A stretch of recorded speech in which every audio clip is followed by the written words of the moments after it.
వరుడు కావాలి యూట్యూబ్ ఛానల్కి స్వాగతం. వి నెంబర్ 10. కులం తెలగ కాపు కులం. అమ్మాయి. వివాహ వయసు 24 సంవత్సరములు. వివాహ స్థితి అన్మ్యారీడ్. అమ్మాయి పేరు వి ఉషశ్రీ. తల్లిదండ్రుల పేర్లు నాగేశ్వరరావు, నాగలక్ష్మి.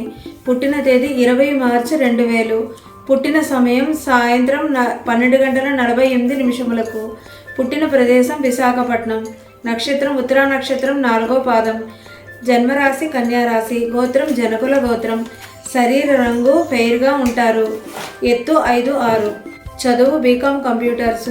అబ్బాయి నుండి వీరు కోరుకునే వివరాలు: కుటుంబ స్థితి సంప్రదాయమైన సర్దుకుపోయే కుటుంబంలో అబ్బాయి కావాలి. ఉద్యోగం స్థిరమైన ఉద్యోగం కోరుతున్నారు. వయసు వ్యత్యాసం 1 నుంచి 5 సంవత్సరముల వరకు కోరుతున్నారు. ఎత్తు 5'6" నుండి 5'9" వరకు కోరుతున్నారు. కుల పట్టింపు ఉంది. కాపు కులంలో అబ్బాయి మాత్రమే కావాలి. కోరుకునే ప్రదేశం ఆంధ్ర, తెలంగాణ రాష్ట్రాల్లో అబ్బాయిని కోరుతున్నారు. ఈ సంబంధం నచ్చి కోరుకునేవారు వివాహ ఛానల్ కస్టమర్ కేర్ వాట్సాప్ నెంబర్కి మీ బయోడేటా ద్వారా సంప్రదించండి.